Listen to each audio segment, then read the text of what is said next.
Bienvenue à tout le monde au balado de la Société de sauvetage. Aujourd'hui, nous allons aborder le thème de l'enseignement des cours de sauvetage en cette période de pandémie où l'adaptation est de mise. J'ai le bonheur d'être accompagnée de 3 formateurs de la Société de sauvetage qui ont enseigné dans les derniers mois et qui ont dû changer leur façon de faire, s'adapter pour que leur formation reste attractive, intéressante pour les jeunes. Alors, je vous les présente. Nous avons avec nous Amanda Popovic. Amanda, elle est moniteur en sauvetage depuis 2017. Elle est devenue moniteur sauveteur national l'an passé. Et durant les derniers mois, elle a testé la formation mixte. On va pouvoir en parler tantôt, là, la mixité des formations. On a aussi Raphaël avec nous, Raphaël Derry, qui est moniteur en sauvetage aussi depuis 2017, qui est devenu moniteur en premiers soins en 2018 et l'an dernier, moniteur sauveteur national. Il est impliqué surtout à Québec au niveau du PEPS de l'Université de Laval. Donc, merci Raphaël d'être avec nous. Et nous avons François Houle. François est moniteur en sauvetage depuis 2009. Il est devenu moniteur sauveteur national en 2011. Il a fait son cours de sauveteur national océanique en 2012, où il y a eu la piqûre. Il a décidé de devenir moniteur sauveteur national océanique en 2016. Il est mentor à la Société de sauvetage et c'est François qui pilote le comité qui travaille le contenu des requalifications. Donc, bienvenue François. Merci d'être là. Donc, à vous trois, ce que j'aimerais dans un premier temps, ce serait peut-être que vous nous expliquiez ce que vous avez vécu quand les activités ont pu reprendre, quand les formations ont pu reprendre. Comment vous l'avez vécu? Qu'est-ce que vous avez eu à mettre en place? Puis comment ça s'est passé pour vous? Donc, je vais partir avec le doyen qui est François. Je te laisserai la parole en premier. Bon, ben, moi, quand la pandémie a commencé là, à la mi-mars, j'étais dans la semaine de transition entre un moniteur en sauvetage. Donc, j'avais la première fin de semaine qui était faite et la deuxième fin de semaine était la semaine suivante. Donc, ça a dû être suspendu. Et c'est vers le mois de mai que j'ai discuté avec mon stagiaire là, dans le cours pour qu'on voit est-ce qu'il y a une façon de mettre ça en ligne pour qu'on puisse finir la formation, puisqu'il y avait déjà toute la partie aquatique était déjà évaluée. Donc, on a pu poursuivre le moniteur en sauvetage. C'est encore en processus, là, c'est un long processus, mais il y a ce cours-là qui a été fait. Et également, là, quand on a eu la permission de la santé publique pour reprendre les formations et en piscine et en plage, ben, j'ai donné des requalifications sauveteur national, piscine et plage, et un cours sauveteur national plage la première fin de semaine où ça a repris. Là. Donc, c'est les formations que j'ai données depuis. Là. OK, parfait. Puis, y a-t-il des adaptations que tu as dû mettre en place au niveau des techniques, au niveau de l'encadrement du groupe? C'est sûr qu'on a été les cobayes là, de comment gérer là, la reprise, comment gérer la distanciation physique dans les cours et vraiment, en fait, on avait réfléchi avec un groupe de bénévoles sur comment faire pour que la santé publique accepte qu'on puisse reprendre pour limiter les risques. Et l'enjeu principal avait été réfléchi d'abord pour les requalifications où il y a une certaine facilité parce qu'on s'attend déjà à ce que les candidats sachent les techniques, donc qu'on ait seulement à les évaluer. Mais après ça, il a fallu transposer ça dans les cours, donc dans les formations plage. J'ai eu beaucoup d'appréhension au début où je me disais, les candidats, ça va avoir de la difficulté à suivre, ça voudra pas respecter les règles. Finalement, ça s'est bien passé. Moi, c'était une formation plage, donc ça se donne en intensif, vendredi soir, samedi et dimanche. Rapidement, on apprend à se connaître et un coup qu'on leur a expliqué, ben, qu'on a mis les règles claires de pour la formation, ben, entre les activités, il va falloir se laver les mains, il va falloir avoir son masque à proximité. Tout ça, ça a été expliqué dès le début, puis après ça, on a juste à le rappeler aux candidats, puis c'est jamais de la mauvaise foi, il faut juste leur rappeler qu'il faut le faire.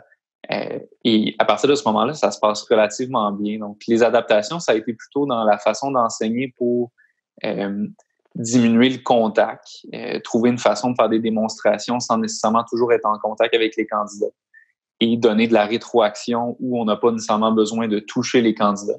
Donc, il y a cet aspect-là qu'il a fallu travailler, réfléchir, mais ça n'a pas fait en sorte que le cours a été diminué au niveau de la qualité, là. Pour ma part, pour le cours de sauveteur plage. Super, merci. Amanda, de ton côté, comment ça s'est passé? Donc, pour ma part, j'avais un cours de sauvetage national en piscine, donc au courant de l'hiver. Par contre, avec la pandémie, justement, il y a eu un arrêt à peu près à la mi-chemin du cours. Donc, on a complété en juin quand la santé publique a permis qu'on puisse réouvrir la piscine.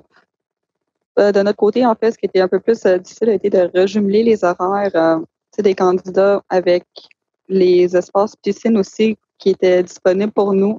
Donc, c'était plus limité étant donné la situation actuelle. Donc, ça a été de jouer vraiment plus avec notre environnement physique. Ça a été une adaptation à faire aussi par rapport au matériel qui était présent à la piscine. Donc, par exemple, on avait qu'un mannequin de sauvetage sportif. Donc, c'était de simplement penser à tout mettre les candidats en action, même si, par exemple, il y avait une équipe qui faisait un planchage. Donc, de mettre les autres sur un autre sauvetage, par exemple, en même temps. Et sinon, pendant la pandémie, donc avant que les piscines réouvrent, on a donné Croix de bronze et SN. Donc, on a complété toute la partie théorique en ligne, donc à distance avec les jeunes. Comme ça, au moment que les piscines sont réouvertes, on a pu donner la partie piscine. Super, merci. On va y revenir sur la formation mixte un petit peu plus tard. Raphaël, de ton côté? Moi, dans le fond, j'ai complété un sauveteur national qui avait été commencé à l'hiver. J'ai complété un médaille croix combiné, puis un médaille, puis j'ai donné plusieurs qualifications. Au niveau des adaptations, je dirais que c'est surtout le SN puis le médaille croix qui ont été un peu plus compliqués. Le médaille avait comme réussi leur médaille. Le médaille croix il avait réussi leur médaille par simplement parce qu'il avait atteint tous les items. Puis il restait le croix évalué.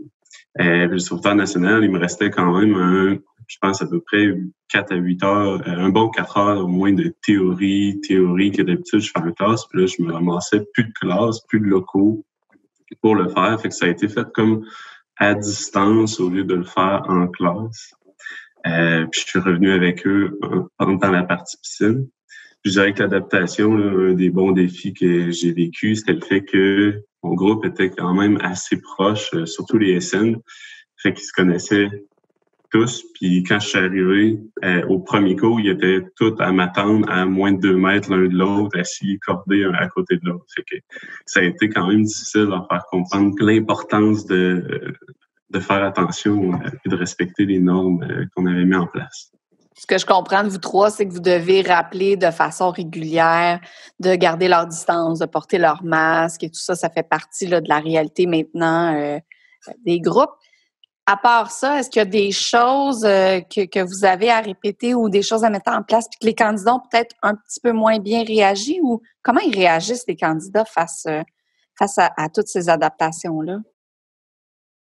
Moi, c'était quand même dans le début du retour de la pandémie. Fait que, moi, ce que j'ai remarqué, c'était mon groupe, c'était que des 16-17 ans. Puis, à quelque part, ils se préoccupaient pas vraiment des normes. Puis, on dirait qu'ils les voyaient pas au sérieux complètement. Fait que ça a été quand même un bon défi de leur faire comprendre que c'était quelque chose qui allait rester puis qu'il fallait appliquer et dans la vraie vie et dans le cours. Je dois avouer que pour mon SN, j'ai vécu vraiment exactement la même chose, étant donné que les candidats s'étaient tous comme vus préalablement avant, comme la pandémie, ils étaient déjà habitués à être en contact quand même beaucoup les uns avec les autres. Donc, même chose quand on est arrivé au retour, ils étaient tous cordés un à côté de l'autre et c'était simplement de leur faire ensuite un rappel. C'est des mesures, en fait, si ce n'était pas mal pris, ils comprenaient le pourquoi du comment. Par contre, l'appliquer était une autre histoire. Il fallait souvent faire des rappels.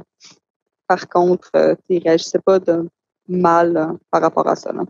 Pour ma part, comme j'ai donné des formations à des gens qui sont déjà sauveteurs, qui ont probablement déjà travaillé en piscine, puisque c'est une formation plage et des requalifications, c'est des gens qui ont déjà, justement, qui déjà travaillent, ont déjà un employeur qui leur donne des directives, des choses comme ça. Donc, c'est vrai qu'au début, là, il a fallu de l'adaptation. On leur dit, bon, vous allez vous laver les mains entre chaque épreuve. Il a fallu le rappeler entre chaque épreuve, finalement. Mais je pense que plus la pandémie avance, moins on a ce problème-là parce que ça devient déjà dans les mœurs de tout le monde de se dire, bon, ben, il faut que je le porte mon masque quand je me déplace de tel endroit à tel endroit. Il faut que je fasse telle chose quand je franchis une porte. Je pense que ça va être de moins en moins un problème, puis on aura de moins en moins insisté.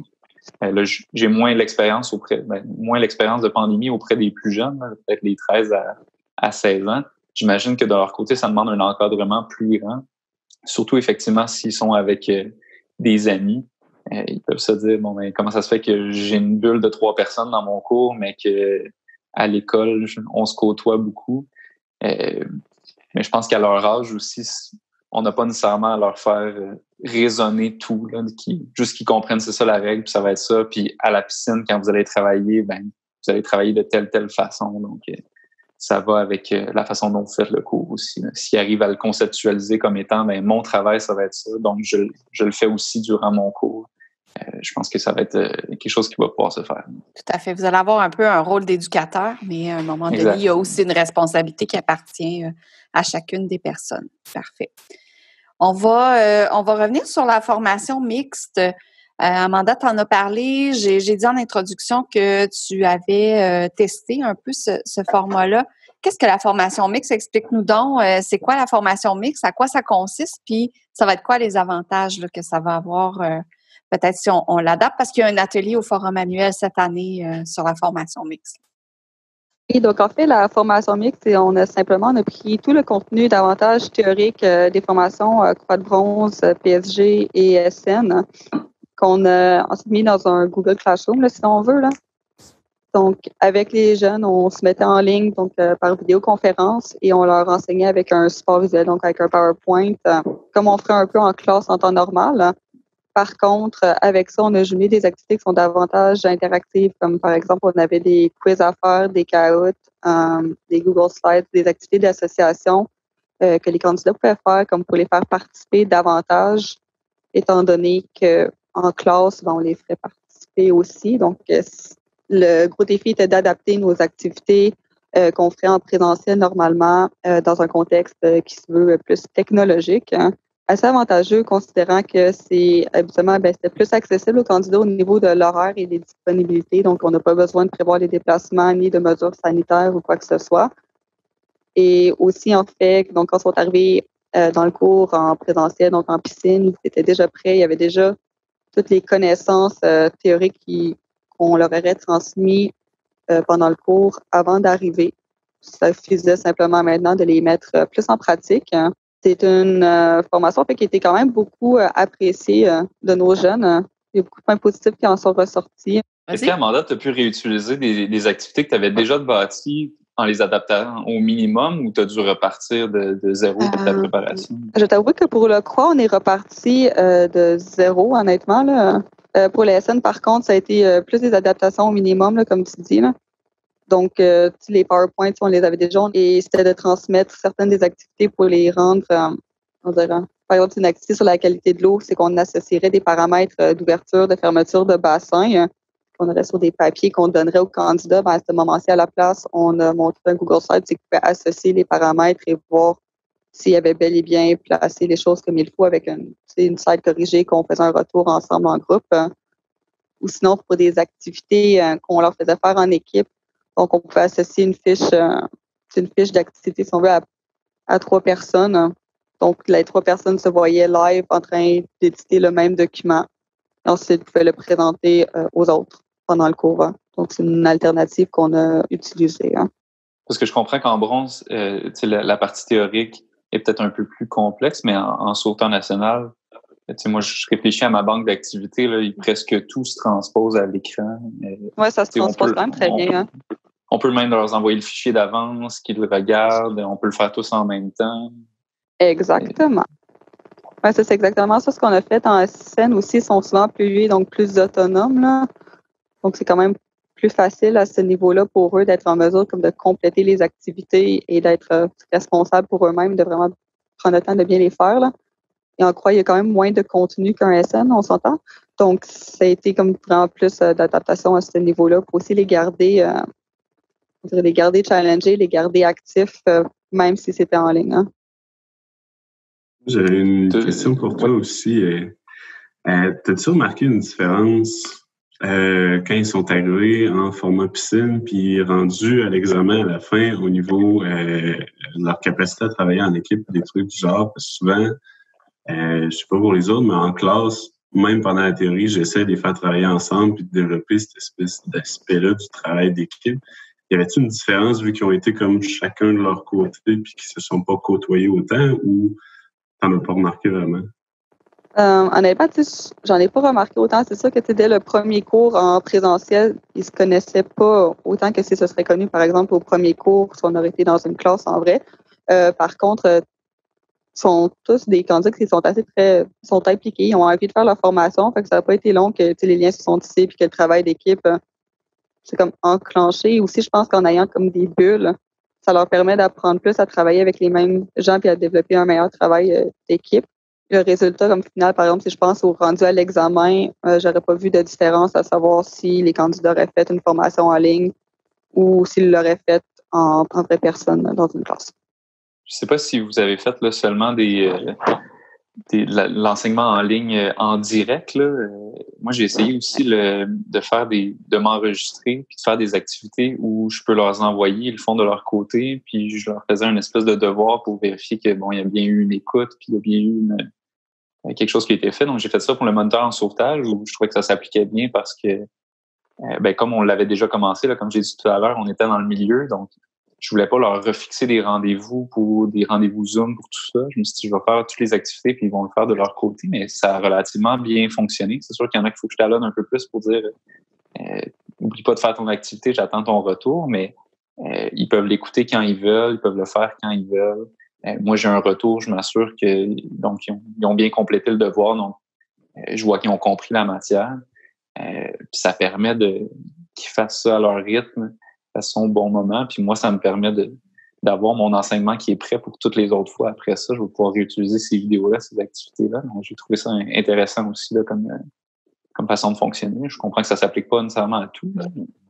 C'est vraiment une bonne idée, hein, j'aime ça. Hein. Chaque cours a ses défis, ce que je comprends. Là. Donc, médaille de bronze, croix de bronze sont défis de rendre les activités peut-être un peu plus interactives versus ce qu'on a en sauveteur national. Ils sont plus jeunes aussi, donc peut-être un peu moins autonomes. En moniteur en sauvetage, ils sont plus autonomes, donc on peut peut-être leur faire préparer des choses à l'avance. Raphaël, est-ce que tu as testé des choses, toi? Ce que j'ai vraiment testé, c'était plus au niveau des sauveteurs nationaux aussi. J'ai vraiment été comme complètement à distance dans le sens où j'ai simplement envoyé la théorie, envoyé des choses à faire, des exercices que j'avais déjà prêts. Puis je suis revenu avec eux en classe sur le sujet, puis on en a discuté, puis on a reparlé des exercices parce qu'il me restait pas tant de théorie. La théorie qui me restait, c'était beaucoup du très théorique. Des règles à CNESST ou des choses du genre. Là, fait que ça s'est quand même assez bien fait à distance comme ça. Puis j'ai pas eu trop de problèmes à ce niveau-là. Il y a un atelier durant le forum annuel de toute façon sur les différentes stratégies par rapport à la formation mixte. Fait que si les gens veulent en savoir plus, ils pourront participer à cet atelier-là. J'ai envie de vous entendre sur les défis que vous avez rencontrés. Vous en avez élaboré quelques-uns. Mais surtout les défis de réussir à amener votre candidat à l'objectif final, au standard final de chacun des cours. Fait que j'avais envie que vous puissiez aborder un peu ce point-là.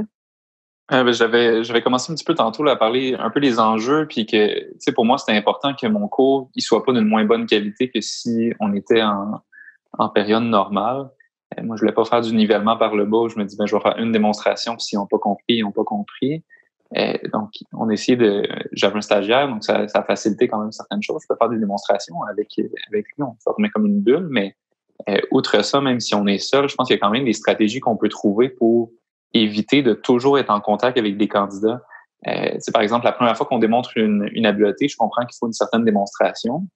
D'abord, je peux me demander, est-ce que c'est possible de trouver une vidéo qui la démontre déjà, ou est-ce que je peux, moi, me filmer pour la montrer au candidat? Si c'est pas possible, peut-être qu'il peut y avoir une démonstration, mais après ça, tous les gens que je forme comme moniteur en sauvetage, je leur dis c'est important les démonstrations, même s'ils ont déjà vu la matière, ça permet de conceptualiser d'autres détails. Mais après ça, si ils ont déjà vu cette matière-là et c'est une révision, mais je peux demander à 2 candidats qui sont déjà dans une bulle ensemble de faire une démonstration puis de la commenter. Donc, de discuter, il y a les mains ici, est-ce qu'on peut replacer ces mains-là? Vous avez vu, il s'est passé telle chose. Si on essaie telle chose à la place, qu'est-ce qui peut se passer?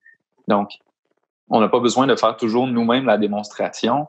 Puis je pense vraiment que des outils vidéo, là, ça peut être utile. Je pense que de plus en plus, on commence à en utiliser, mais sur Internet, il y a une foule de vidéos là, qui permettent de montrer certains points. Donc, d'utiliser encore plus ça dans nos cours, je pense que ça peut aider les candidats à faire comprendre les concepts sans toujours les manipuler, là, alors que c'est de moins en moins possible. Je ferais du pouce là-dessus. Je trouve que c'est justement un bon moment pour ajouter tout ce qui est la partie autre que les démonstrations, autre que le physique, parce que, mettons, dans mes cours, souvent, moi, j'utilise Facebook comme plateforme parce que c'est ce qui est plus simple pour eux, souvent, mais j'essaie d'avoir des vidéos, des enregistrements, je leur fais pratiquer de différentes façons, je les fais se filmer, puis je commente les choses qu'ils font directement à la maison. Mais je pense vraiment que c'est un beau moment justement pour pratiquer puis essayer des choses qu'on n'aurait peut-être pas essayé dans des temps normaux, justement. Pour ceux qui sont à l'écoute, qui sont un peu plus vieux, on avait déjà eu au forum il y a plusieurs années des outils d'enseignement là, pour les cas de colonne. C'était, on avait par exemple autour d'un câble, on avait fait un retournement des taux, on avait utilisé des planches de natation pour faire un retournement des taux. Puis ça nous aidait à démontrer certains points précis. Quand on utilisait le câble, ben, c'était pour montrer que je peux pas lever la victime, je peux pas la descendre, il faut vraiment que je la tourne sur elle-même. Quand on utilisait 2 planches de natation, ça nous montrait qu'il faut pas que ça glisse vers l'avant ou vers l'arrière, la colonne. C'est vraiment pousser l'un vers l'autre. Donc, d'aller chercher aussi des outils comme ça, des façons d'enseigner qui sont pas nécessaires. J'ai pas besoin d'un humain pour montrer ça. Au contraire, c'est plus facile de démontrer avec des objets qui sont soit immuables ou au contraire qui se déplacent.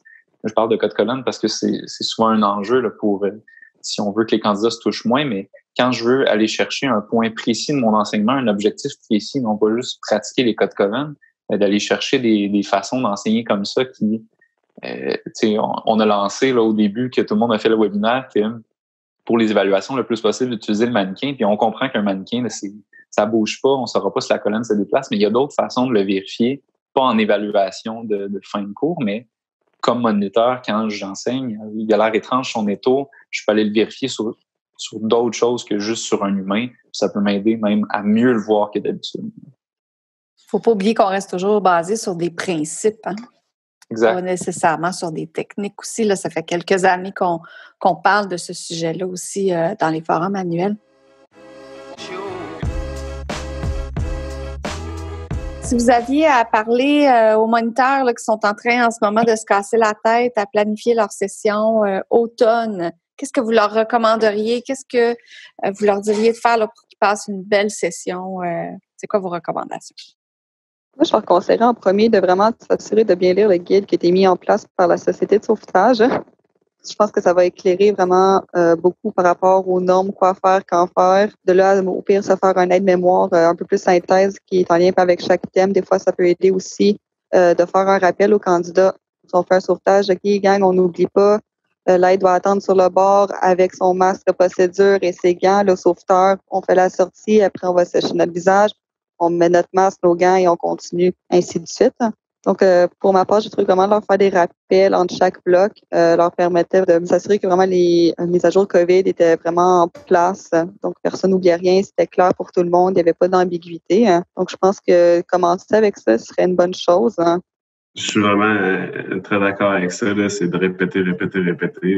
D'après moi, je ne l'ai pas vraiment vécu, mais ça doit être à peu près la même chose que quand les gars sont arrivés. Là. C'est le même principe un peu de répéter. Donc, on peut pas dire « je mets mon masque », tu sais. Non, c'est ça. Puis, moi, ce que je dirais, c'est peut-être au niveau des normes COVID, surtout, tout ça, c'est d'avoir un peu, en tant que moniteur, de mettre de l'importance là-dessus, parce que plus on va en mettre, plus les candidats vont le sentir, puis vont vouloir en mettre aussi, puis aussi de garder le réel de la chose. Un peu comme les gants, tu sais, les gants, ils mettent pas nécessairement pour se protéger l'un de l'autre pendant le cours. Par contre, dans la vraie vie, il va falloir les mettre, fait qu'on les met. Donc, d'utiliser le même principe avec les normes COVID, j'ai trouvé que souvent, ça leur donnait comme vraiment plus une importance parce que là, ça va être avec quelqu'un que je connais pas, qui est pas du tout dans ma bulle, donc il va falloir que j'aille mon équipement de protection individuelle dans ces moments-là. Et pour faire du pouce sur ce que Raphaël a dit, j'ajouterais aussi, quand on leur dit ça, mais aussi faire le lien avec la vraie vie, le marché du travail. Donc, quand ils vont devoir travailler, ça va être exactement la même réalité. Et aussi dans la façon qu'on transmet ce message-là aux candidats. Donc, si nous, on démontre l'exemple, c'est sûr qu'eux vont avoir davantage à suivre les normes. Donc, je pense que c'est important de pas être péjoratif par rapport à ça pour que les candidats aussi aient du plaisir lors de leur formation. Hein. Ce que tu veux dire, c'est que le moniteur devient un modèle dans la mise en application des mesures sanitaires. Exactement. Puis moi, je vois les mesures COVID un peu comme si c'était un changement à nos normes. Tu sais, on n'a pas à mettre, faut mettre l'accent dessus dans le sens où il faut que ce soit respecté, mais on n'a pas à mettre tout l'accent du cours sur ça, puis qu'ils sentent que c'est donc fatigant pour nous que ce soit qu'il faut adapter telle chose. D'abord, eux, c'est la première fois qu'ils font le cours. Ils ne savent pas comment c'était avant. Ils ne sauront pas comment c'est supposé être après non plus. Donc, pour eux, ça va être ça leur quotidien. Ils le font. Si le moniteur a l'air de trouver ça bien normal, ben, eux vont trouver ça bien normal aussi. Donc, il faut trouver une façon que nos activités, oubliez pas, c'est le masque maintenant, mais que ce soit pas un problème pour nous, qu'on sente pas que c'est un fardeau pour nous. Je pense que ça, c'est le plus important. Puis vraiment, de toute façon, pour eux, ils sont en apprentissage là-dedans. Et c'est comme si on demandait aux jeunes comment vous trouvez ça, la technologie dans vos cours. Ben eux, ils sont nés avec ça, puis eux, ils vont recommencer leur cours de sauvetage avec la pandémie. Ils vont savoir comment ça fonctionne, puis il n'y en aura pas de problème après ça. C'est nous qui devons nous adapter de faire ça de notre côté. Puis sinon, ben il y a toutes sortes de stratégies à penser. Là, avoir suffisamment d'équipements pour tout le monde. Ça va éviter qu'on ait plein de nettoyage à faire, qu'il y a des équipements pour tout le monde dans chacun de leurs bulles. Penser à plastifier nos activités. On le faisait déjà souvent pour l'eau. Ben là, c'est pour les nettoyer plus facilement. Puis je dirais aux moniteurs aussi de toujours réfléchir. Si vous faites un plan de cours physique, ben d'ajouter une colonne COVID, ou si vous faites pas de plan de cours physique, juste dans votre tête réfléchir, ben il faut que je pense aux équipements. Tu sais, si j'ai 2 activités dans le profond, une dans le peu profond, ben éviter de se déplacer d'une place à l'autre. On le faisait déjà pour une question de chronophage, mais là, c'est aussi pour une question d'équipement que c'est pas pratique. S'il faut que j'aille rechercher mon masque de procédure de l'autre côté de la piscine, de penser juste à comment organiser mes activités. Donc, je pense qu'il y a façon très bien de faire un cours sans que les candidats voient que ça nous dérange tout ça, même si nous, ça nous chamboule un peu dans nos pantoufles de moniteurs. Vous allez être des moniteurs qui allez amener l'ère de changement. Je suis d'accord avec toi, François. Puis des aires de changement, il y en a eu dans le processus de formation en sauvetage. Tu parlais de planches de natation tantôt. Il y a 20-25 ans, on faisait des sauvetages avec des planches de natation. Puis à un moment donné, quelqu'un est arrivé avec le VFI, puis il a dit, ben là, ce serait peut-être mieux de faire le sauvetage avec le VFI. Juste changer ça. Ça a été quelque chose. Sont arrivées les barrières de protection, faire un massage cardiaque avec un pocket mask, mettre nos gants. Comme disait Raphaël tantôt, c'était je mets mes gants. Maintenant, on les met pour vrai. Donc, on est en pleine évolution. Puis je pense qu'il faut voir le COVID comme ça. J'aime bien votre côté de voir les choses en effet. Est-ce que vous avez des choses que vous aimeriez ajouter, que nos moniteurs devraient savoir, un point qu'on n'a pas abordé? Je pense que le contexte actuel ne change pas ce qu'il faudrait déjà faire de toute façon. Tu sais, quand j'enseigne aux moniteurs en sauvetage, aux moniteurs sauvetage national, je leur dis, tu sais, à la fin de votre cours, de votre formation, vous devriez penser à qu'est-ce que je devrais changer pour la prochaine formation. Et même quand je commence mon cours, avec le groupe que j'ai devant moi, avec les différentes personnes, qu'est-ce que je devrais adapter de mon plan de cours? C'est pas un carcan qui est rigide, un plan de cours devrait être modifié en fonction de qui j'ai sous les yeux. Donc, c'est le même concept. Il faut pas se dire que c'est donc compliqué, je suis obligé de changer mon plan de cours. De toute façon, un bon moniteur adapte son plan de cours. Et là, c'est le moment de l'adapter d'une certaine façon, puis avec peut-être des stratégies qui vont durer pour tout le reste de nos cours après. Je pense qu'il faut se dire également que ça va durer. On ne sait pas combien de temps ça peut durer. On peut être plusieurs années à devoir adapter nos leçons. Donc, c'est pas le moment de se dire je vais arrêter d'enseigner le temps de la pandémie. Je pense qu'au contraire, on peut se lancer, qu'on a tous les outils pour le faire. Il y a une banque de mentors qui attend juste ça, de vous aider aux besoins. Puis c'est rare qu'on est complètement isolé dans notre région. Il y a sûrement d'autres personnes qui peuvent nous donner un coup de pouce pour se donner des idées. Donc, je dirais aux gens de se lancer, puis c'est plus facile qu'on pourrait le croire.